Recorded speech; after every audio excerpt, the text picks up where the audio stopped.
Alright, what's good guys? Welcome home. Rolling Coles Lounge. To a lot of other people, this could be a complete tip. Mate, this is a magical place of just pulled apart, disassembled appliances, 18650 batteries everywhere, audio gear from my God knows when, and now a vehicle. So I scored this, what do they call them? The latest thing to come into the lounge though, this green Jeep. Now I believe these are marketed as a power wheels over in America. They're huge with kids from 2 to 7 to the point where schools all across America have days where they have, you know, all the kids take these to school and race them and all that sort of care. And so that's real neat. There's a huge modifying scene out there for them too. I've been watching heaps of YouTube videos. Grind hard plumbing, they do some pretty sick stuff to them, but we're definitely not going to go that far. So I picked this thing up for free off of Facebook Marketplace. Now there was like 10 comments on there by the time I seen it, and I wrote, oh, and it was a chick that had it listed, and I was like, I'll happily bring you a bottle of wine and pick it up. And she messaged me back, said she'll take a box of Export Golds. So a $20 box of piss water, and I've got a sweet truck, man. This thing's in good as condition, eh? This is the problem with these things. They're Chinese made. They do have some cheap batteries in them generally. People aren't charged, the chargers they come with are junk as well. So it's a great concept. It just gets let down by the shoddy electronics that coronavirus goes and chucks in there. So I took the seats off last night, done a bit of investigating. Found the wiring had actually come unsoldered underneath a piece of heat shrink for one motor, and pulled the gearbox out of another motor. Now the gear set is underneath here. Just put her on your nose. Alright, so I've got it up on its nose. So that down there is the front end. There's the steering axle, and here's our drive axle. Here we've got one gear set, and here we've got another gear set, and off of the gear set is the electric motor going into there, and the same on the other side. The main shaft, the axle, the rod through there, just sleeves straight through it, and then grips to it on the outside through this plastic cog here. Now, I pulled it apart and just slammed heaps of grease in it, and it shut right up. So easy. So now I've got the motors running sweet, the gearboxes sound perfect. The only issue I've got is I sat on it and I broke the steering arm.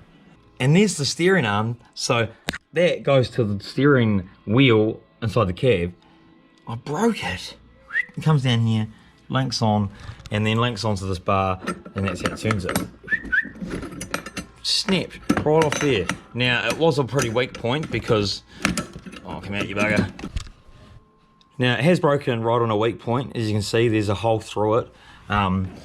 Basically right there is where a hole goes through and a nut and bolt goes through it and links it or holds it to this motor. Now the reason I have this motor on the steering shaft is because there's a remote control, because not only can kids drive it with the aid of the accelerator pedal down there, forward reverse there, and a steering wheel that's not hooked up because I broke it, there is a cordless remote for it.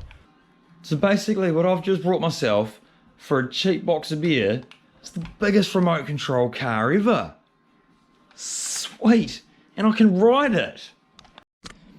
So because this is automotive and electrical all in one, this, I couldn't help myself. I've already dove right in. So I've started by taking the batteries out. Now here's the factory batteries. These two are 6 volts. I can't actually find an amp hour. I can find like a max draw rate, but I can't find the amp hour reading on them. So I don't know what capacity they are, but they're just rubbish, you know. They're backup batteries for alarm systems more than bloody batteries to run a bloody Tesla. So they're gone. I've then wired where the terminals were to go to those batteries. I've wired that to this cable. I've run it under the truck, and I've come out under the bonnet. Under the bonnet, what do we got? A 9 amp hour AEG 18 volt. So we've gone up from 12 volts to 18 volts. The PC board seems to be loving it. Like, I haven't had that short circuit or smell like any resistors or anything are burning out just yet, and everyone else does it on the net, so threw that in there. They have a little speaker down in there. Now where is that speaker? Let's find that. It's up here somewhere. I threw it there. This piece of dismal, oh my God. Right there would that would sit. And do you know how horrible it sounds? So horrible that they should not be even putting that or a radio in these bloody things. So, young Sony, put that in there, and that there, and then we slide the old bonnet over it because it actually makes it sound like it's in a speaker box and sound better. Let's fire this bad boy up.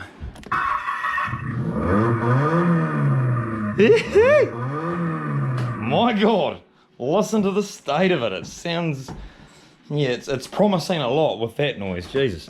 Now we got a. What the hell, eh? The old lights start going. Hang on, hang on. Oh yeah, you're right in the party zone now.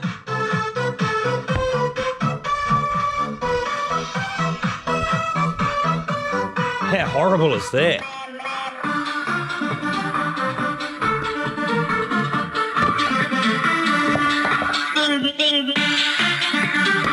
Now, before I can take it for a test drive though, I need to put some steering in it. All these vehicles, and I finally got a car with no rust in it. Mint. I'll pull the steering out very easily. Hello. So I shouldn't have been able to do that, but basically got to weld that to that. Right there. Something like that. See how that goes. Alright, and here's the reason for that hole being in there is the steering shaft goes through this, and we've got that bolt going through the center of there to lock it with that. That there in turn is in there, and when I'm using the hand controller, that's how it turns the steering for you remotely.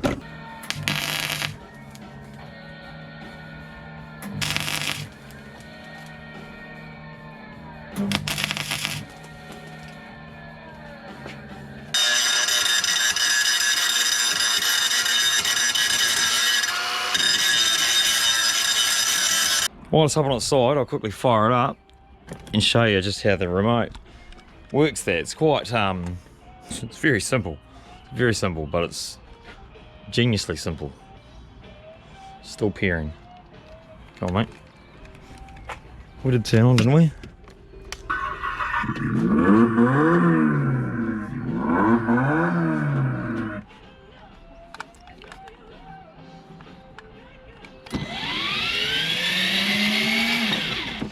There, and then we go.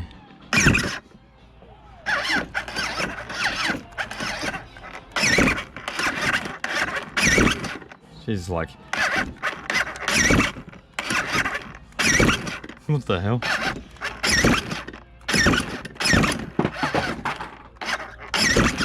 I don't know why it turns one way harder than the other.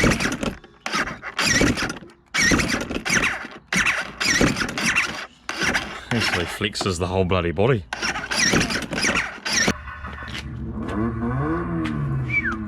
Starts better than Cliffy. Wait for the remote to pair, because it doesn't work through radio frequencies, so it's not like 27 megahertz or something. It's actually through Bluetooth. So I have heard bad things about them actually not having very good distance at all, kind of like your phone when you walk away from a UE boom or something, you know, 10 meters. But you find out if it ever pairs. Here we go.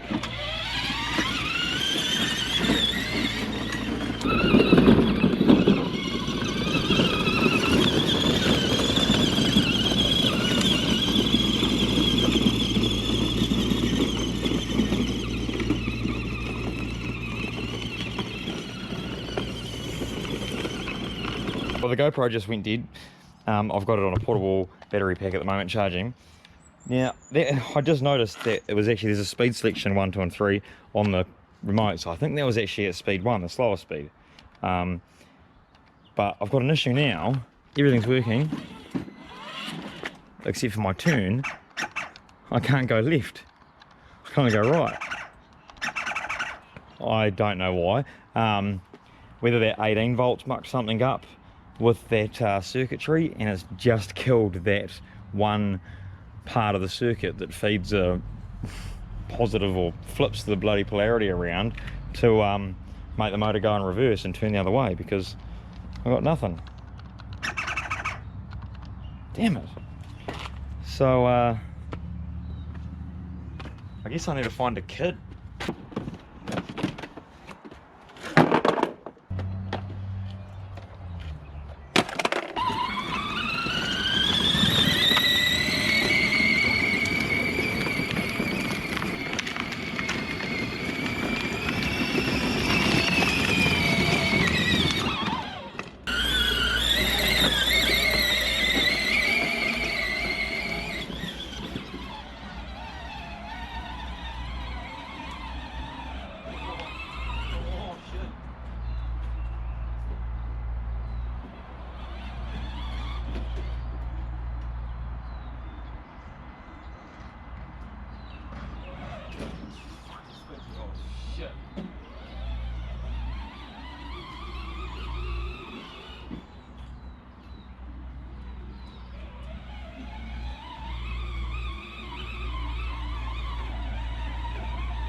And there goes our speed controller.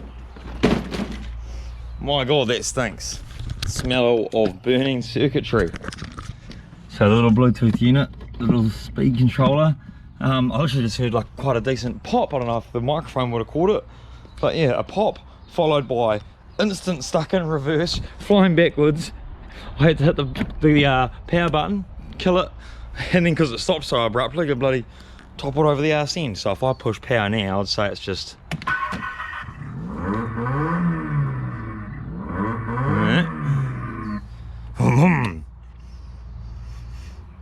no, but she's dead. Stink.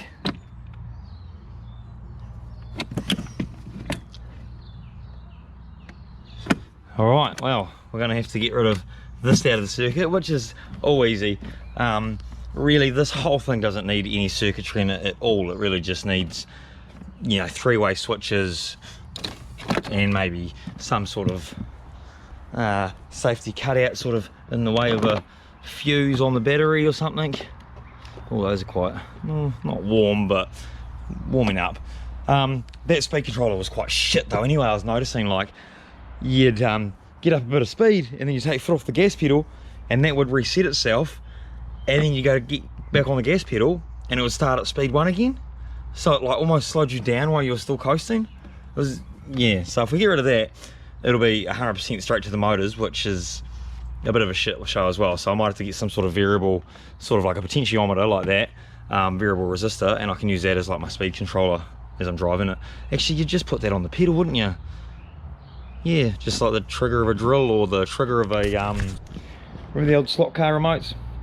It's kind of like a whole heap of copper strips on a printed circuit board or something, and a spring that goes across it, and obviously the resistance is greater at one end compared to the other, and that's how you get your speedy little slot cars.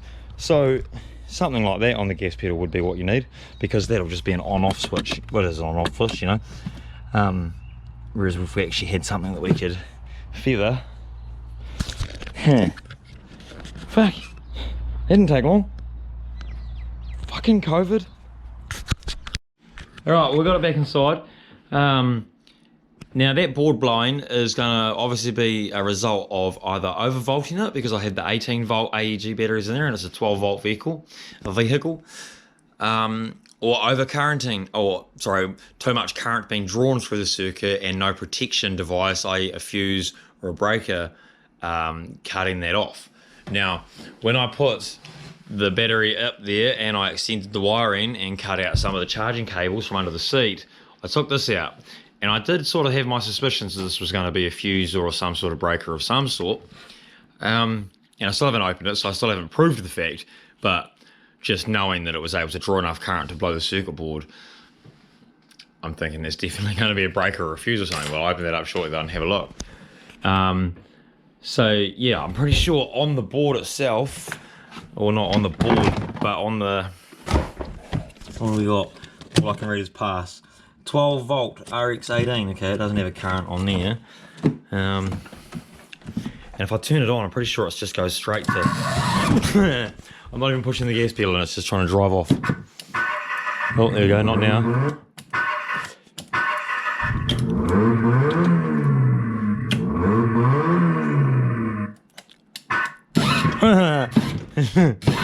Yeah, there's issues going on in here. There's something going on in there.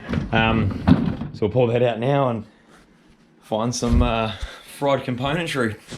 Alright, well here's our board. Just got it out. You can smell it, man. I don't know if you've ever smelled burnt circuitry before, burning electronics, but what are we going to find inside this Chinese-ass piece of circuitry? Probably find out it's not Chinese actually, because I don't see any like Mandarin writing on it anywhere. W-E-E-L-Y-E. Next I'll find out it's a fucking Kiwi company. Here I am calling them COVID cunts. RX1812V. I'll Google it shortly, but I'll just get this cover off. I haven't even got the cover off, and this just fell out. That is the, oh my god, it's the shell of a capacitor. Fuck. Okay, alright, let me just get this cover off.